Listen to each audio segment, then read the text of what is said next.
Hi friends, welcome to cricket match number 34 లో భాగంగా చిన్నస్వామి వేదికగా Royal Challengers Bengaluru and Gujarat Titans తలపడబోతున్నారు. అయితే ఈ మ్యాచ్ లో గెలవడానికి ఎవరికి అవకాశాలు ఉన్నాయో తెలుసుకొని కూడా తప్పకుండా వెదర్ కండిషన్స్ పిచ్ ఇప్పుడు అనలైజ్ చేసుకొని ప్లేయింగ్ 11 లోని బలాలన్నింటినీ స్టాటిస్టిక్ అయితే లింక్ చేసుకొని చూసుకోవాలి. అయితే ఏమైనా తెలుసుకోవాలనుకుంటే మన వీడియో కూడా ఎండ్ వరకు చూసేయాలి. సో దయచేసి వీడియో చాలా ఇంట్రెస్టింగ్ గా ఉంటుంది. పైన మీకు నచ్చితే లైక్ ఛానల్ ని మటుకు సబ్స్క్రైబ్ చేసుకోవడం మర్చిపోకండి, ఎందుకంటే సబ్స్క్రైబ్ చేసుకోవడం చాలా ఇంపార్టెంట్.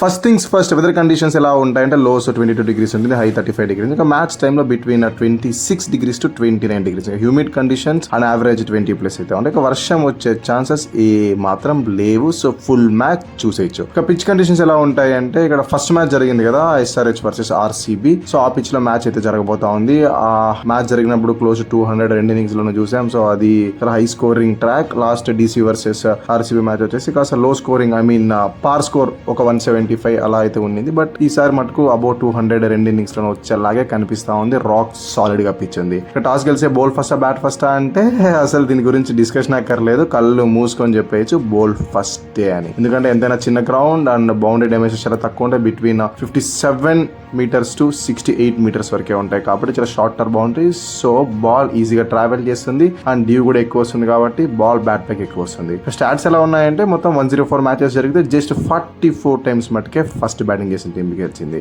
రెండు టీమ్స్ యొక్క స్టాట్స్ ఎలా ఉన్నాయంటే మొత్తం 6 సార్లు తలబడితే GT 3, RCB కూడా 3 మ్యాచ్లు గెలిచి రికార్డ్స్ ని ఈవెన్ గా ఉంచుకున్నారు. ఇక చిన్నస్వామిలో 3 సార్లు మ్యాచ్లు జరిగితే GT అహెడ్ 2 సార్లు గెలిస్తే RCB జస్ట్ ఒక్కసారి మాట గెలిచింది. ఇంకా రీసెంట్ ఎన్కౌంటర్ చూసుకున్నట్లయితే RCB 169 పోస్ట్ చేస్తే GT కంఫర్టబుల్ గా 170 రన్స్ ని 17.5 overs కి చేజ్ చేసి రీసెంట్ ఫామ్ ని వాళ్ళ వైపు ఉంచుకొని కాస్త ఎడ్జ్ సంపాదించేసింది. ఇక కాంపోజిషన్స్ అండ్ పర్ఫార్మెన్సెస్ ఎలా ఉన్నాయంటే ఫస్ట్ RCB గురించి మాట్లాడుకుందాం. హోమ్ గ్రౌండ్ లో DC అనుకోని గట్టి షాక్ ఇచ్చేసింది. ఆల్మోస్ట్ ఆ మ్యాచ్ గెలిచుండే వాళ్ళు. లాస్ట్ ఓవర్ రోమరియో షెపర్డ్ కాకుండా వేరే బౌలర్స్ ఇంకెవరికైనా ఓవర్స్ ఉంటే కనుక RCB దే మ్యాచ్. బట్ రోమరియో షెపర్డ్ RCB వాళ్ళు ఎప్పుడైనా కూడా బౌలర్ కన్నా బ్యాటర్ గానే ఎక్కువ ట్రీట్ చేస్తారు కాబట్టి సో అతను అంత అద్భుతంగా డెలివరీ చేయలేకపోయాడు. దానివల్ల మిల్లర్ కిల్లర్ రెచ్చిపోయి బ్యాటింగ్ చేసి వాళ్ళకి ఆ విక్టరీ అయితే అందించేశాడు along with Tristan Stubbs. But ఇవన్నీ తొందరగా మర్చిపోతే బాగుంటుంది, ఎందుకంటే RCB కంఫర్టబుల్ పొజిషన్ లో ఉంది. టాప్ 4 నుంచి అసలు కిందకి రావట్లేదు సీజన్ స్టార్ట్ అయినప్పటి నుంచి.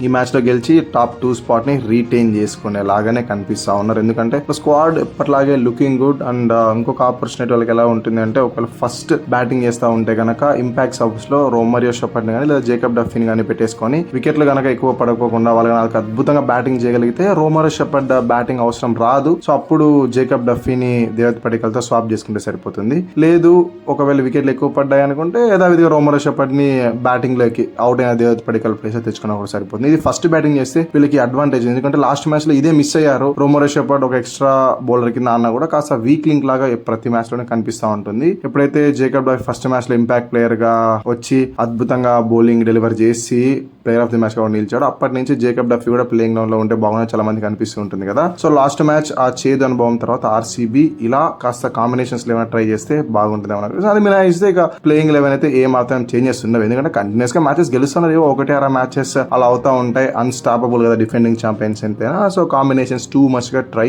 చేయాలని అనుకుంటా ఉన్నా. ఒకసారి ప్లేయింగ్ లో చూడండి. ఓపెనర్స్ గా Virat Kohli and Philip Salt, Devdutt Padikkal at number 3, Rajat Patidar at number 4, Jitesh Sharma at number 5, Tim David at number 6, Krunal Pandya at number 7, Rasikh Dar Salam at number 8, Bhuvneshwar Kumar at number 9, Shreyas Sharma at number 10 and Jaysh Hazlewood at number 11. ఇక impact players Romario Shepherd or Jacob Duffy. So ఇది strong RCB. ఇక GT సంగతి ఎలా ఉంది అంటే home ground లో చాలా చేదు వికెట్ని చూస్తూ ఉన్నారు.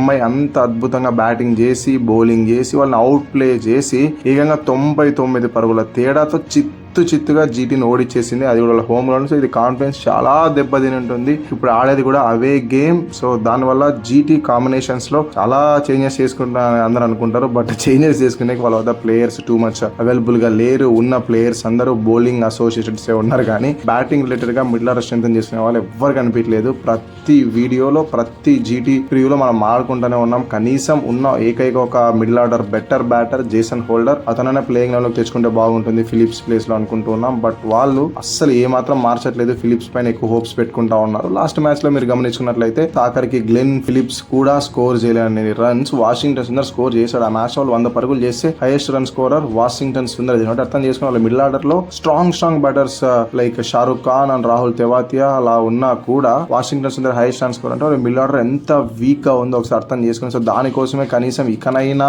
వాళ్ళు పంతం వదిలి వాళ్ళ ప్లేయింగ్ 11 తీరును మార్చుకొని జేసన్ హోల్డర్ ని తెచ్చుకుంటారని నేను గట్టిగా నమ్ముతా ఉన్నా. అది మినహాయిస్తే bowling they are doing exceptional level. Proper గా బౌలింగ్ అటాక్ సెట్ అయిపోయింది. యంగ్స్టర్ అశోక్ శర్మ కూడా అద్భుతంగా బౌలింగ్ వేస్తా ఉన్నాడు. వాళ్ళకి కలిసి రావాల్సిందల్లా మిడిల్ ఆర్డర్ పర్ఫార్మెన్స్. ఎందుకంటే టాప్ ఆర్డర్ లో ఎవరో ఒకరు ఆడుతా ఉన్నారు. ఎప్పుడైతే మిడిల్ ఆర్డర్ పైన ప్రెషర్ వచ్చేసిందో టాప్ ఆర్డర్ ఎప్పుడైతే బాగా పర్ఫార్మెన్స్ పైన ఫెయిల్ అయిపోతుందో అప్పుడే మ్యాచ్ ఓడిపోతూ ఉన్నారు. కాబట్టి మిడిల్ ఆర్డర్ ఒక్కటి స్ట్రెంత్ చేసుకుంటే జీటీ ఆల్సో అన్స్టాపబుల్. ఒకసారి సేమ్ లాస్ట్ మ్యాచ్ లో మనం ఏదైతే ప్లేయింగ్ లో చెప్పుకున్నామో జేసన్ హోల్డర్ ఇంక్లూడ్ చేసిన అదే ప్లేయింగ్ లో చెప్తా చూడండి. ఓపెనర్స్ గా Shubman Gill and Sai Sudharsan, Jos Buttler at number 3, Washington Sundar at number 4, Jason Holder at number 5, Rahul Tewatia at number 6, Rashid Khan at number 7, Prasidh Krishna at number 8, Mohammed Siraj at number 9, Kagiso Rabada at number 10 and Ashok Sharma at number 11. Shahrukh Khan will be there impact player. So total గా ఇది 12 man squad of GT. ఇది రెండు teams యొక్క playing 11 and impact subs. ఇప్పుడు బలాబలాలో భాగంగా ఎవరి గెలవడానికి ఎక్కువ అవకాశాలు ఉన్నాయి అంటే obviously I'll go with RCB. వాళ్ళు హోమ్ గేమ్ ఓడిపోయి ఉండొచ్చు, అయినా కూడా వాళ్ళ squad and playing 11 looking too good and too strong. So దానివల్ల I'll go with RCB. So ఇది నా అనాలిసిస్ అండ్ నా ప్రెడిక్షన్స్. దీనిపై మీ ఫ్రెండ్స్ కావాలి తెలియజేయండి. మై నెక్స్ట్ వీడియో అందరికీ సెలవు. Thank you so much watching this video.